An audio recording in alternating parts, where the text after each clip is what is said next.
Hey friends, welcome to Bokeh, a podcast exploring the ever-blurring lines between the personal and business lives of professional photographers. This is your host, Nathan Holritz, and I'm happy that you can join me today in connecting with photographers and entrepreneurs as we discuss photography, business, and, oh yeah, that sometimes messy thing that we call life. This podcast is brought to you by Photographers Edit, custom image editing for the wedding and portrait photographer. Just visit photographersedit.com.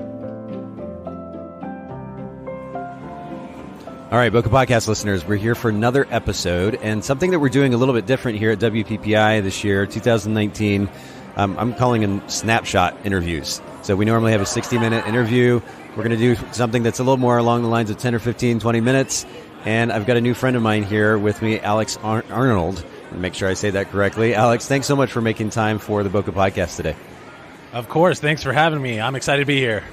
And we're going to actually get into your background is interesting, and I want to let you kind of expound on that. You've had experience in multiple genres of photography, which we're going to talk about here in just a little bit. But to begin with, if someone were to ask you what your photography business was about, how would you sum that up in just a few seconds? My business mainly focuses on weddings, portraits, and food. So it's mainly about capturing people and making food look delicious. Okay, and I like the simplicity in which you sum that up. A lot of photographers have a hard time summing their brand up with just a sentence or two. So major props to you for that, in all seriousness. But I'm curious, how do you... I'm a bit of a minimalist, a simplicity freak. And if I am to create a brand, I like to focus on one thing. So how do you allow for people photography and food photography to coexist in a brand and not confuse potential clients in the process? With regards to social media, it's a little tough for me. So my Instagram is mainly catered towards weddings and portraits. I don't post a lot of food, but when it comes to finding clients, I mainly do that through my website. And my website is pretty expansive, and it's always getting bigger. So I'm totally comfortable having a section for food that is next to a wedding section. But the wedding section is definitely what the website's about. So I think my website works good. I mainly focus on search engine optimization. So for me, if I want to capture as many things that you can Google and find me if I'm good at solving that problem for you. That's interesting because it seems as though I've even heard conversation as of late that Google SEO is kind of dying out. The significance of it is dying out. I know that I've seen for Photographers Edit, roughly 25% of our new accounts of Photographers Edit come from organic Google search. So I'm personally seeing the significance of it. What does that look like for you? Like, what percentage of your clients find you via Google? That's a good question. That's one of the reasons we're here at WPPI. My fiance is here with me, and she's one of the big analytical people that I know, and she's taken a couple classes on that. But one of our questions coming here was, are the things we're doing hurting us? Are they helping us? How can we put that into Excel and calculate that? But for me, I can tell where you're coming from. Are you coming from the not.com? Are you finding me on my website? Are you writing me on Instagram? And I also use a website called Hotjar that records clients coming to my website. And it's totally free. And so I can actually see where they click, what they click on. I can see if they stumble onto something. I can see where they get confused and when they actually leave. And that's been kind of one of the things that's been helping me out. But also just trying to be confident. I think, working with brands and food photography is something I'm passionate about. And I think those people are searching specifically. And that area of my website is definitely a secondary area. So Hotjar, I'm not sure if I'm familiar with that brand. It sounds in some ways similar to Google Analytics and being able to see the behavior of your client or a potential client on your site. Is it similar to that? Does it kind of build on that and give more features? It's a lot simpler. It is free. And so it's a little bit futuristic. It's a little bit, when I first found out about it, I thought it was a little creepy, but it doesn't give you private information. It just shows what's happening with the cursor on your website. And I find that most of the time, what I want to do with photography is branding. It is weddings, and it is photographing people. And I don't want to pigeonhole myself. And I want to definitely work with clients that want to work with me. So if I can make your wedding a beautiful experience, I have a section for that and an Instagram for that. I haven't gone as far as to create a food photography Instagram, so it is a secondary thing for me. So you mentioned to me before I started recording that you've been shooting since you were 18 years old. And so you have quite a bit of experience as a photographer. I'm curious if you had 15 seconds to share with a fellow photographer, maybe a new photographer, a significant lesson that you've learned over the years. What would that lesson be? What would you want to share? Definitely, I would say find a mentor. If you find a mentor with an established business, you'll find that you're skipping mistakes that they made. They're going to help you out. They're going to tell you the potholes they fell into, and they're going to lead you in the right direction. And really, they're going to help you get to a place where you want to be with your business really a lot faster.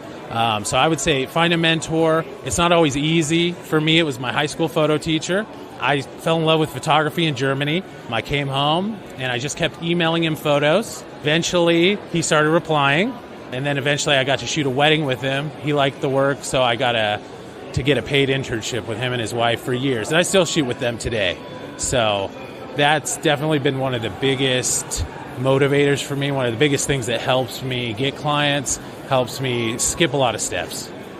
Now, you photograph a variety of types of, you create a variety of photographs: wedding photography, portrait photography, food photography. I can imagine that you probably have a nice selection of gear. I'm curious, what's a piece of gear these days that you can't live without, whether it's related to the food photography or the people photography? In terms of digital gear, I would say Honeybook. That keeps me organized. It lets me know if I double book myself. It lets clients skip the post office, sign things digitally. It lets me get paid digitally. And it also lets me see every email that I've sent to that client in a snapshot. In terms of gear in my bag, I love my 50 mil. I love my 70 to 200. One thing about wedding photography for me is I don't want to miss anything. I think it's all about anticipation, being present. And if I'm across the room and I see a kid about to hug a grandfather or about to do something funny, I don't have to run across the room to get that shot. So I love that 70 to 200.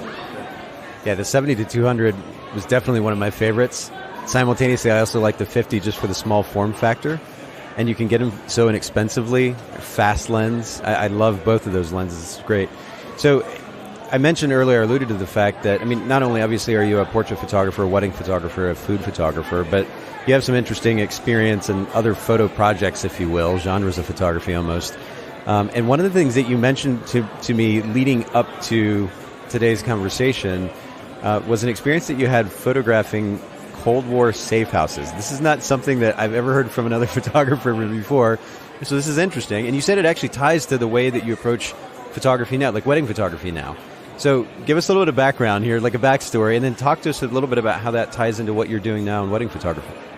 One of my close friends is a ex-CIA analyst, and he was putting together a project where he had access to some writing that wasn't known yet, that they were letting him publish, and he wanted to create a project where all those over 66 locations around Washington, D.C. would have photos to go along with them. So it's dead drops, it's old KGB safe houses, it's houses of famous politicians that no longer live there. And so I spent over 2.5 weeks going around D.C. photographing these insane locations. Some were easy, some were hard, some were embassies, but it was all for this project. How that ties into wedding photography, some of these locations, they didn't want you there. Obviously, you have to be legal, so you're at least on the sidewalk. But, there's former diplomats' houses, former kings' houses. You only have a certain amount of time there. And with weddings, sometimes the florist is late. Sometimes the whole timeline goes out the window. So you have to be able to photograph enough shots so that you can get a beautiful album to your clients. And sometimes you have a groom that doesn't want to take pictures, or any number of things, rain, and you only have a little bit of sunshine. And so just being able to know your camera settings, get those images that you need for your client quickly. With the Washington, D.C. project, it was a lot of architecture, and it was a lot of creepier things, a lot more fun, but it's all knowing your gear and knowing what your client wants and understanding their objectives. So being a wedding photographer, I've said this before, but I think if you're a good wedding photographer, you have to be one of the best all-around photographers, period. Because as wedding photographers, we photographed architecture, right? We're photojournalists, we're capturing moments, we're portrait photographers as well. We are landscape photographers sometimes. We're interior architecture photographers sometimes. It depends on the case. But you make an interesting point there, which is sometimes you have limited amount of time and you have to be able to work with the scenario and make the best of it. Part of that is knowing the gear. And part of it is your ability to be able to interact with the client or the clients involved. And you alluded to something which is interesting to me. In fact, I was just talking to another photographer, I think earlier today about this. I worked with a groom one time, a bride and groom, but we were doing an engagement session, so the bride and groom to be. And the groom in particular was not comfortable with public display of affection. So obviously I want to capture images, a portrait of this couple that reflects their connection. And instead it was looking something like a really awkward junior high dance, photo that is just contrived and stiff and just extremely awkward to look at. All that to say, I'm curious, you talk about, for example, sometimes it can be difficult to photograph a groom who's not really comfortable with the camera or doesn't really want to even be there. He's ready to go party with his friends. What's something that you do to help alleviate a situation like that, help the groom feel a little bit more comfortable and more willing to be in front of the camera? Well, a big part of it is meeting with them early, letting them know my style, hopefully shooting an engagement session with them so they're trusting me, but then also knowing that I'm going to get across to them that if they want to shoot for this amount of time, we can make that happen. And saying, trust me, we don't have to shoot all day. I'm not the photographer who's going to take you away from your party for 45 minutes. But if you want me to, we'll make art for 45 minutes. That sounds great. I do little tricks to make people comfortable. Usually the bride is on my side, and she's definitely being a cheerleader for him. One little thing I can do that I can just pull out of my hat is I like to tell them to make each other blush. And this really helps with the 70 to 200 because I can back up a little. He's uncomfortable, so I'm backing up a little. And she starts whispering some dirty things into his ear. And, I don't care how shy you are. If you're getting married to a woman, you love her. And if she's whispering things like that in your ear, you'll relax a little bit. Oh, that's really great. I don't know if I ever specifically asked one of my couples to do that, and I'm kind of disappointed in myself. Like, I would love to have seen the response. I can only imagine, like you said, them blushing, laughing, feeling a little bit awkward and embarrassed in the moment, but it translates to real emotion, which is so much of what we want to be able to capture in a subject. So that's really, really great. Share with our listeners, just real quickly, if you will, where they can find you online, follow what you're doing on Instagram, social media, or on your website. Yeah, they can find me at alexarnoldphotography.com. My Instagram is alexarnoldphoto, spelled F-O-T-O. I'm also on Facebook. They can find me on my website there. That's pretty much it.